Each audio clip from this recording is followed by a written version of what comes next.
내게 임하실 때에 나를 기억하소서 하니 예수께서 이르시되 내가 진실로 내게 이르노니 오늘 내가 나와 함께 낙원에 있으리라 하시니라.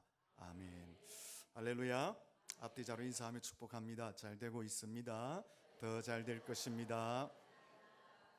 한 번 더 인사하겠습니다. 십자가의 은혜를 경험하시기 바랍니다.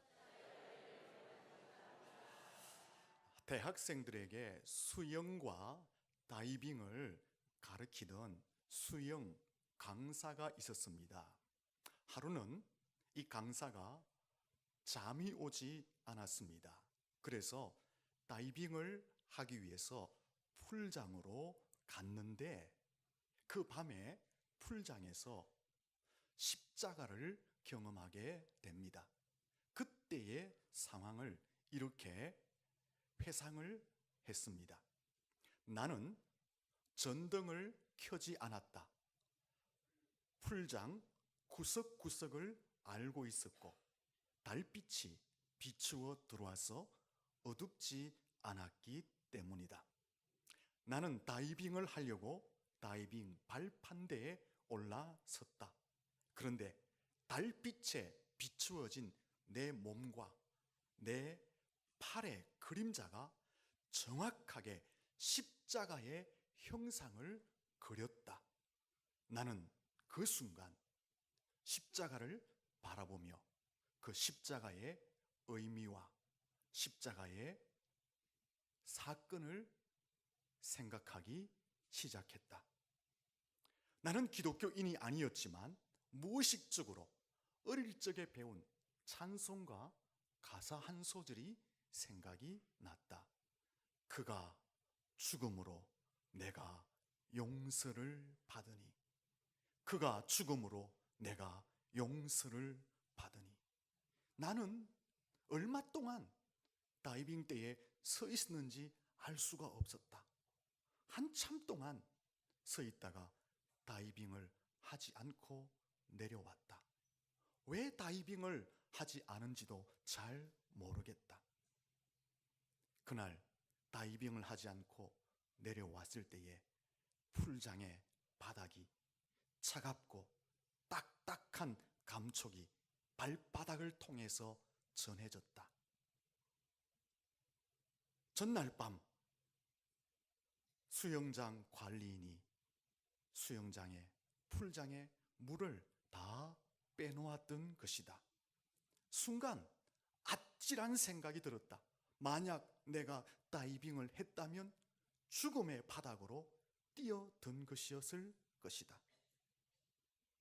벽에 부딪힌 십자가가 벽에 그려진 십자가가 나를 살려낸 것이었다.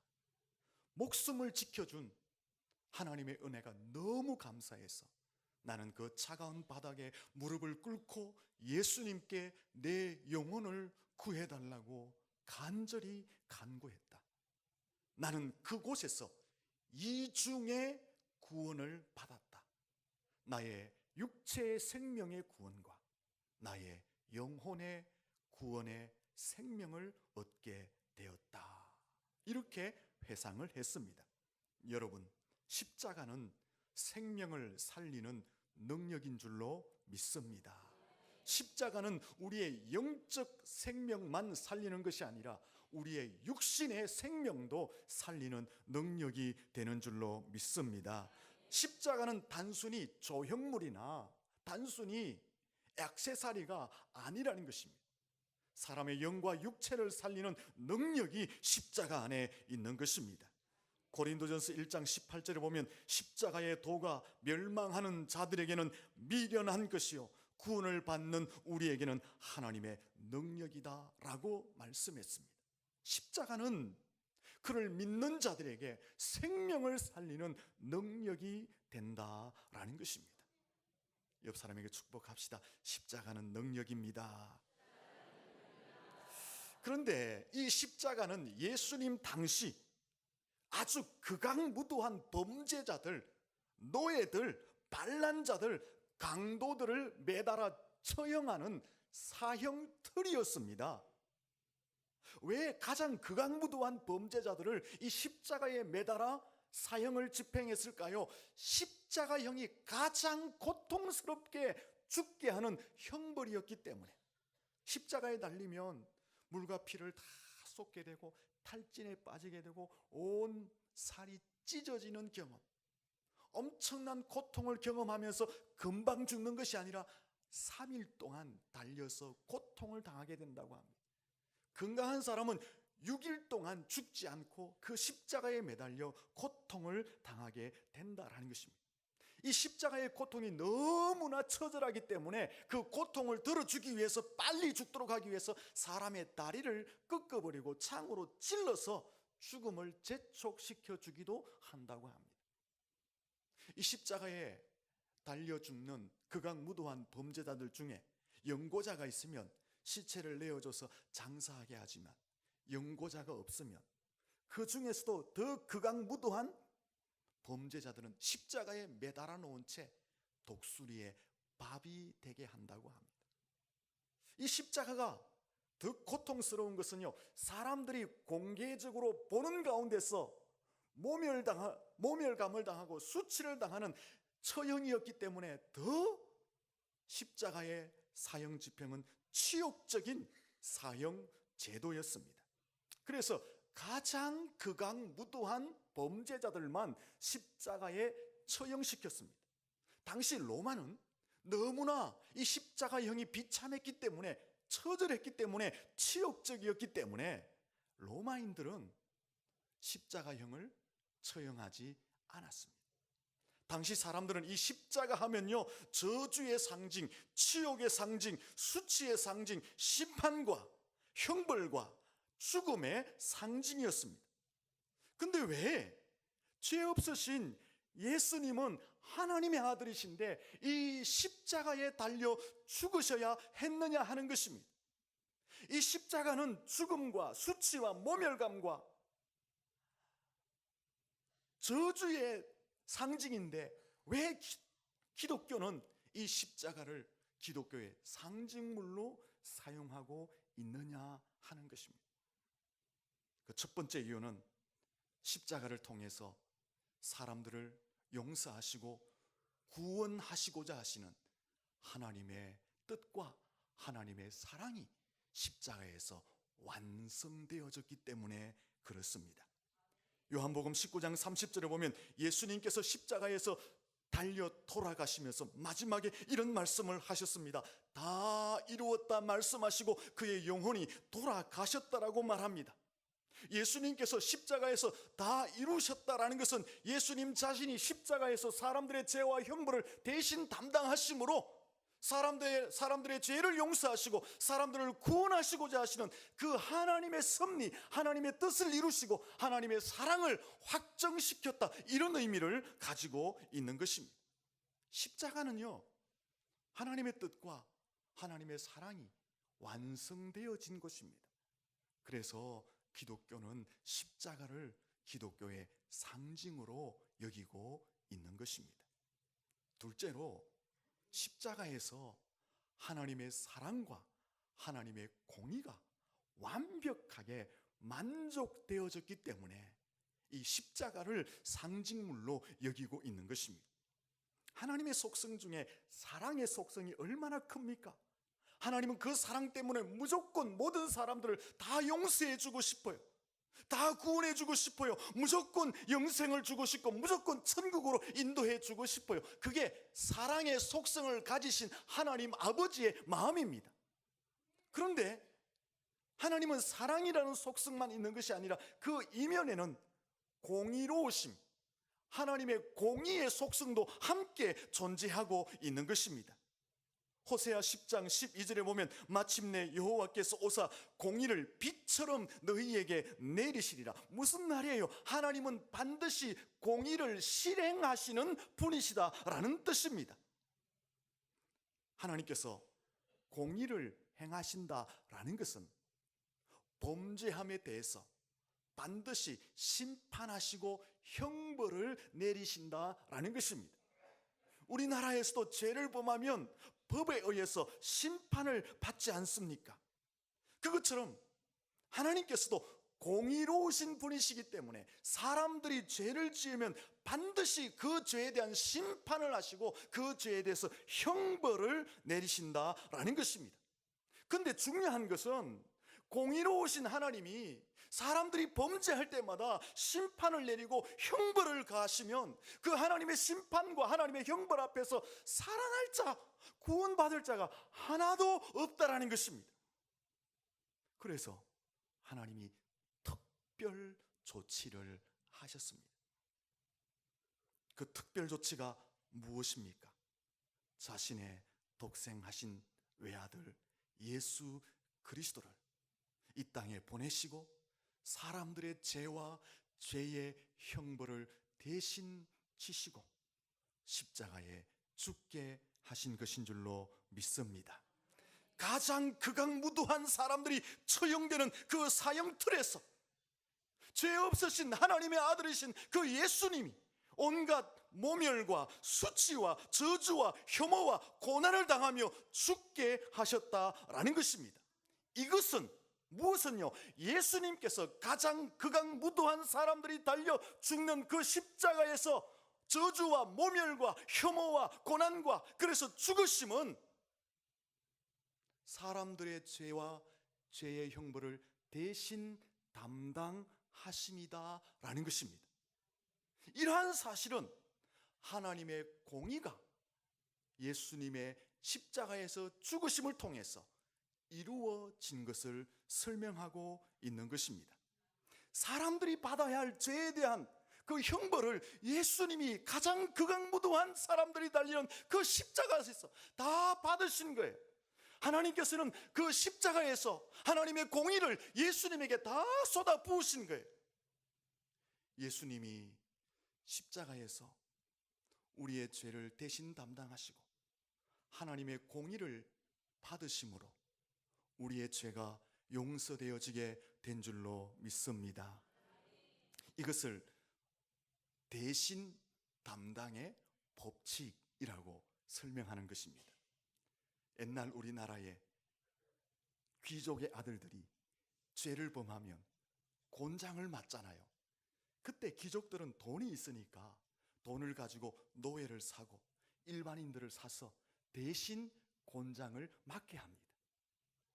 대신 곤장을 맞으면 아들의 죄는 다 삭감되어지게 되는 것입니다. 예수님께서도 우리의 죄와 그 죄에 대한 형벌을 십자가에서 대신 다 받으신 것입니다.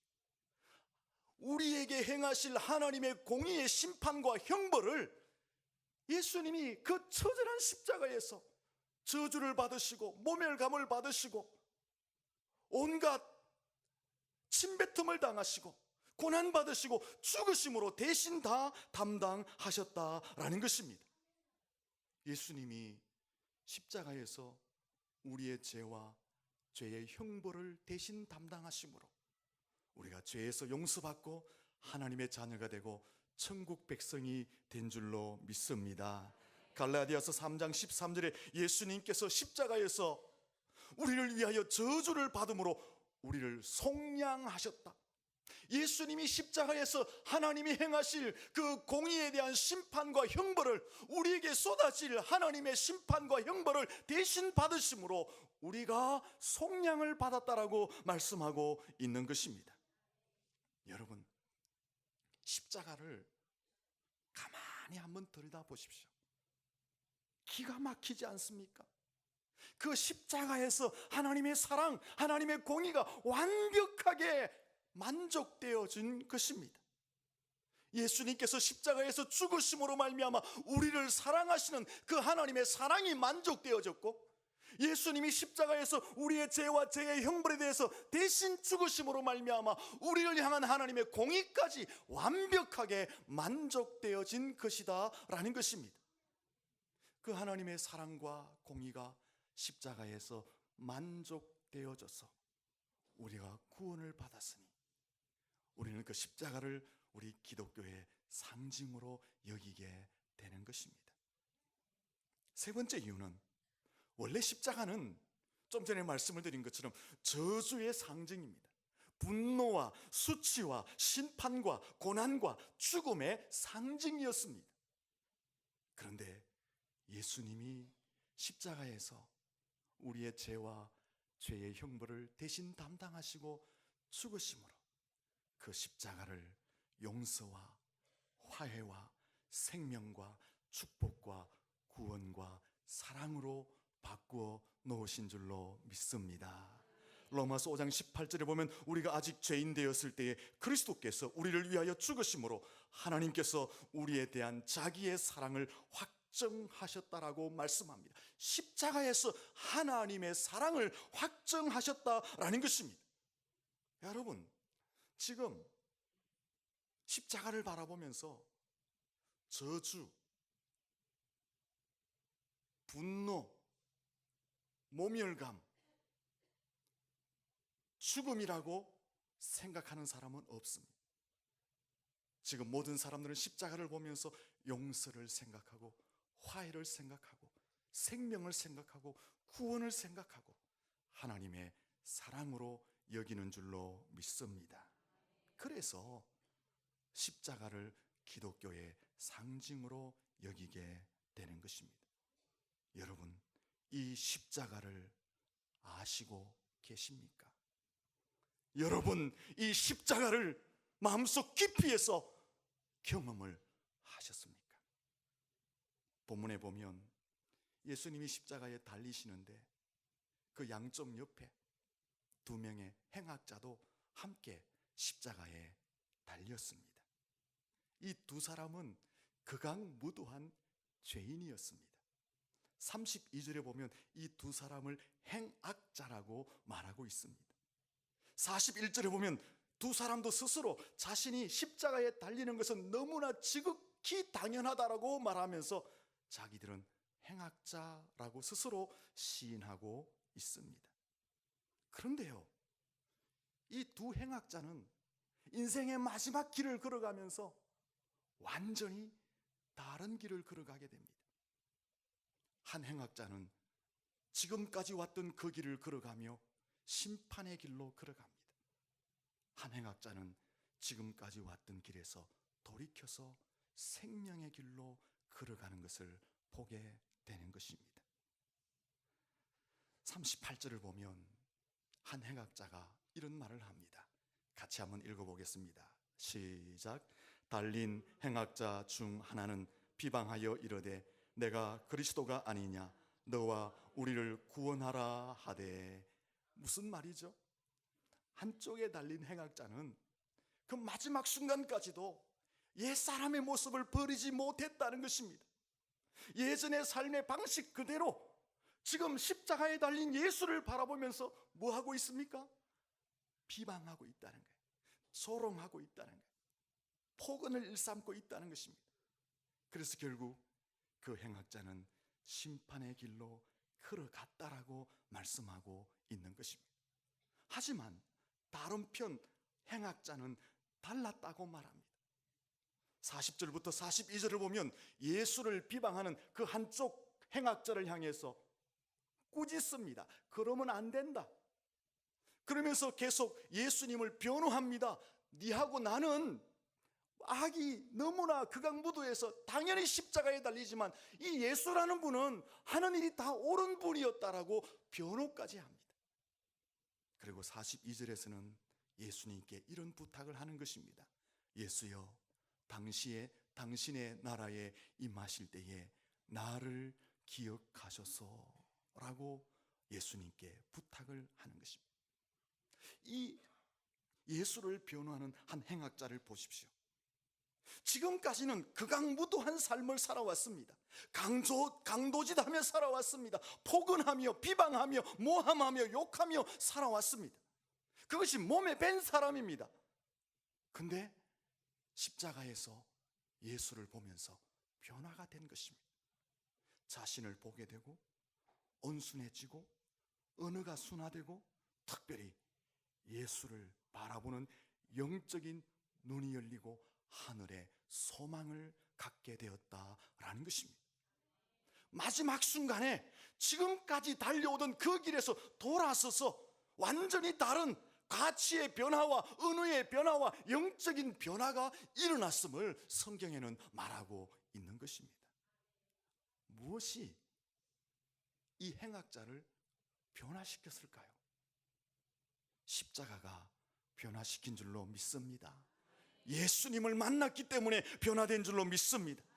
똑같은 예수님과 함께 십자가의 길을 걸어가고 똑같은 십자가에 달렸지만 한 행악자는 여전히 그 길로 가서 심판의 길로 갔지만 한 행악자는 십자가를 경험하고 예수를 만남으로 생명의 길로 걸어가게 된 것입니다. 여러분, 이 생명의 길로 걸어간 한 행악자가 경험한 그 십자가가 도대체 뭘까? 생명의 길로 걸어간 그 행악자가 경험한 그 예수님은 도대체 어떤 분이실까라는 것입니다.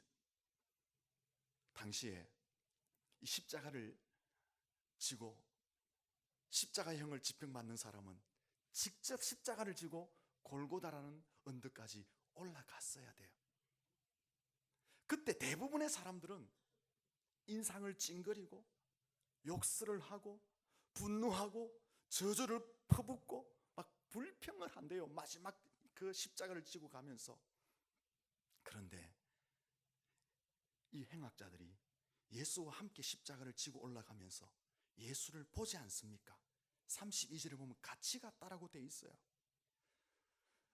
생명의 길로 갔던 이 행악자가 예수님이 십자가를 지고 가는 것을 볼 때에 분명히 예수님은 밤새도록 신문을 받았어요. 고문을 받았어요. 채찍에 맞았어요.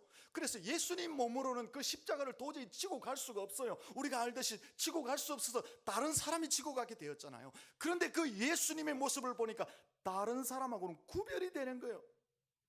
그의 얼굴에는 평안이 있고 그의 얼굴에는 안식이 있고 그의 얼굴에는 영원한 소망이 있는 하나님의 얼굴을 하고 있는 것입니다. 또 예수님의 십자가를 지고 가는 그 뒤를 보니까 수많은 사람들이 가슴을 치며 따라오는 거예요. 많은 여인들이 울면서 예수님을 따라오는 거예요. 예수님이 뒤를 돌아보시면서 울면서 따라오는 그 여인들을 향해서 뭐라고 이야기합니까? 예루살렘의 딸들아, 나를 위해서 울지 말고 너와 너의 자식들을 위해서 울라라고 말하는 거예요. 지금 고통 중에 있는 자기를 생각하지 않고 예수님은 오히려 그 여인들과 그 무리들과 그 자녀들을 염려해 주셨다라는 것입니다. 그리고 예수님은 십자가에서 양손과 양발에 못이 박혀 달리게 됩니다. 예수님이 십자가에 달렸을 때의 사람들은 조롱하고 욕하고 예수님을 때리고 예수님을 향해서 온갖 몹쓸 짓을 했습니다. 하지만 예수님은 침묵하셨다고 말합니다. 그 침묵 끝에 예수님은 이런 말씀을 하셨습니다. 오늘 34절에 보면 아버지여 저들을 사하여 주옵소서 자기들이 하는 것을 알지 못하니이다. 자신을 십자가에 못 박고 자신에게 욕하고 저주하고 자신에게 몹쓸 짓을 하는 그들을 향해서 용서를, 은혜를 예수님이 선포하고 있는 것입니다. 이 생명의 길로 간 한 행악자가 그 예수님의 모습을 본 거예요.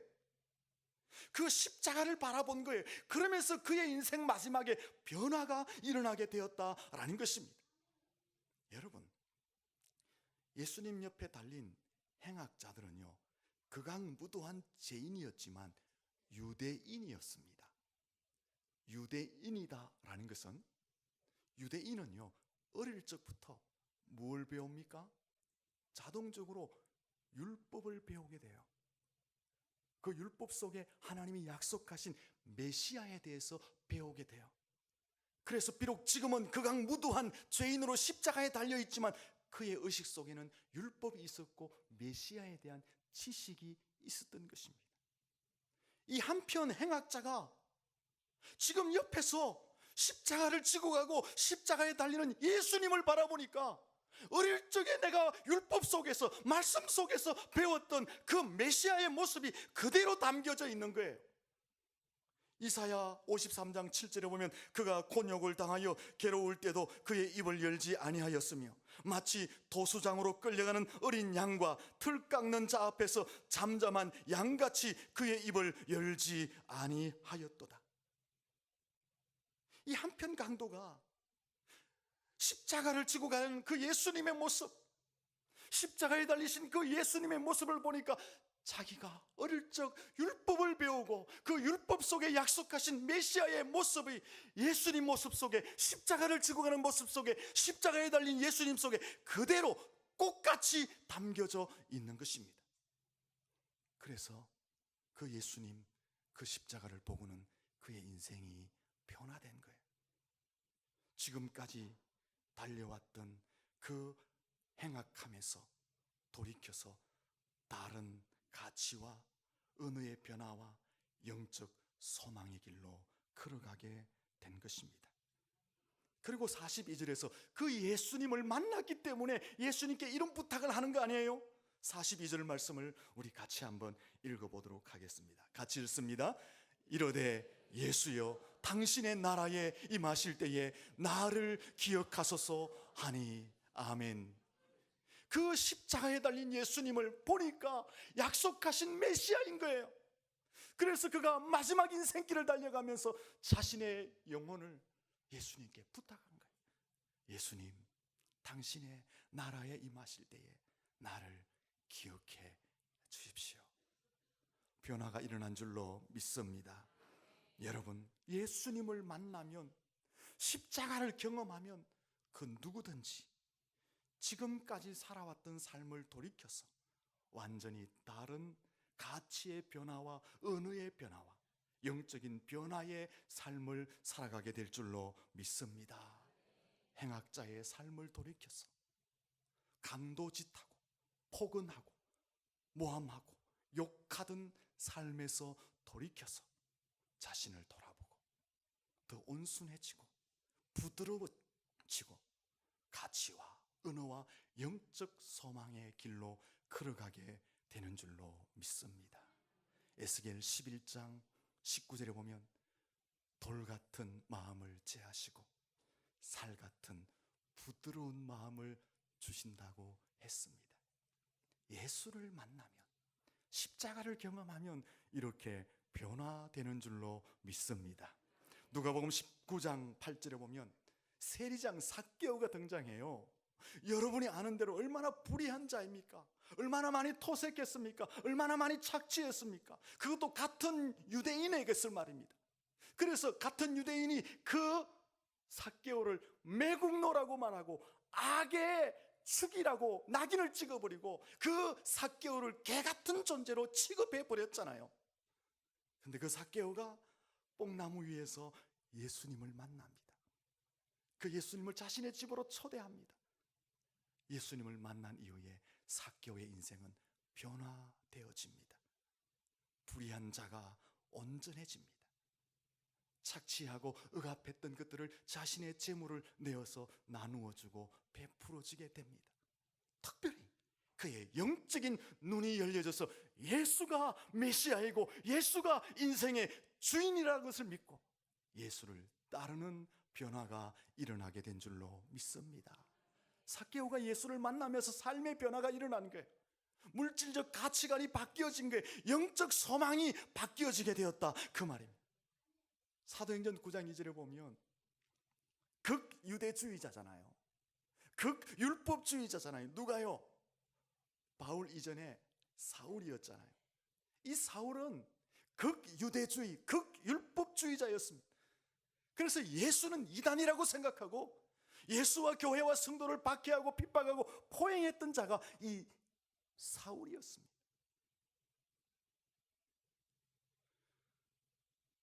예수를 믿는 자를 잡기 위해서 군사들을 이끌고 다메섹으로 올라갑니다.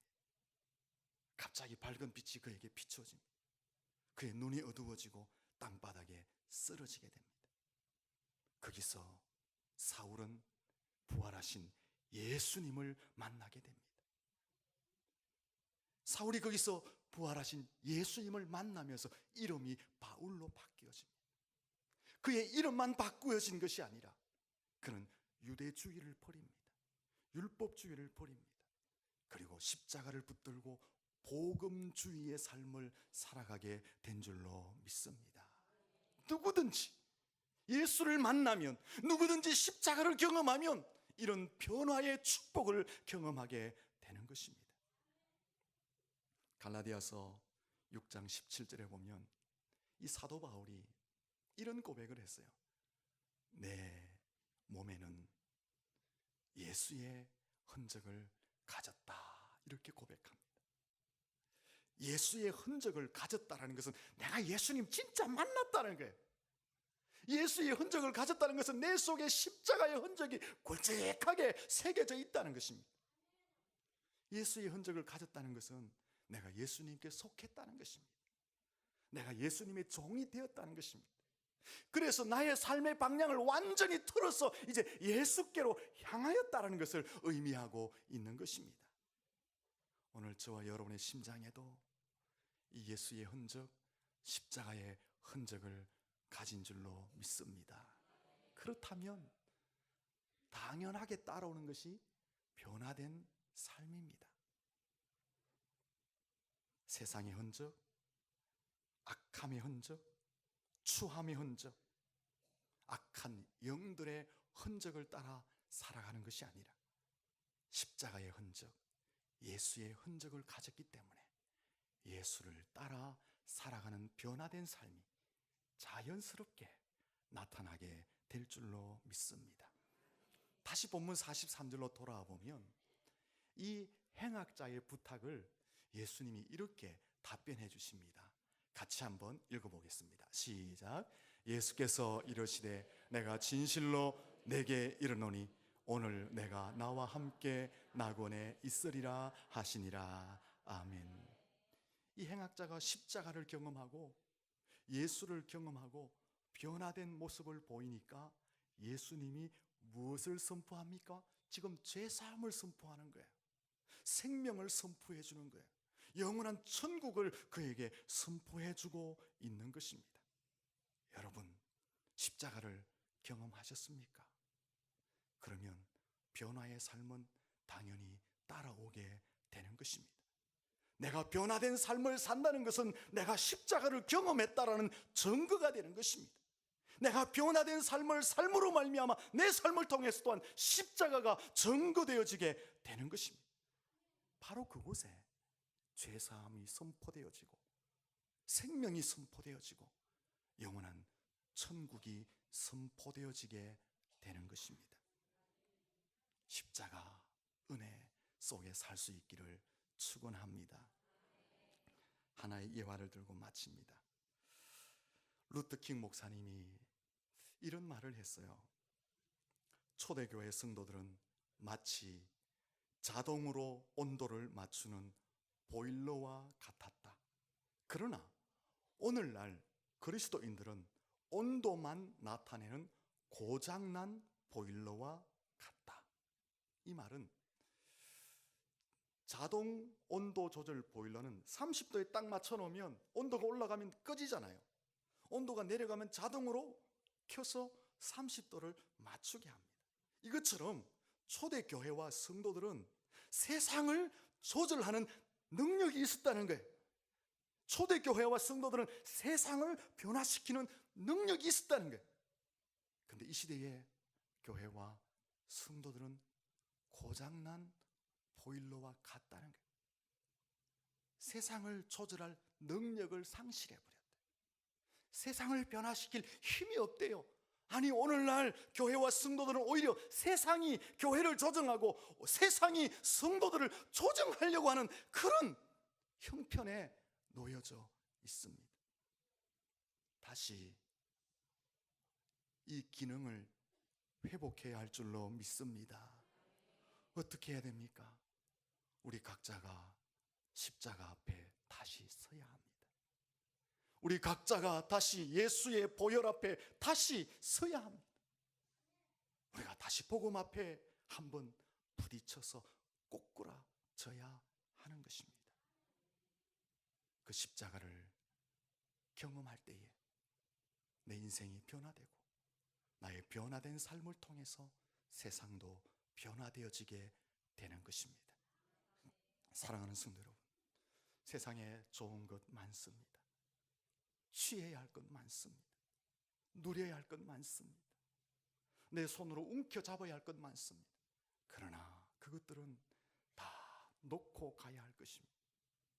우리가 붙들고 가야 할 것은 오직 십자가의 흔적인 줄로 믿습니다. 그 십자가의 흔적을 가지고 살아간 삶을 가지고 하나님 앞에 서게 되는 줄로 믿습니다. 날마다 십자가 앞에 자신을 세우시고 예수 닮아가는 삶을 살아가시기를 예수님 이름으로 축원합니다. 기도하겠습니다. 하나님 아버지,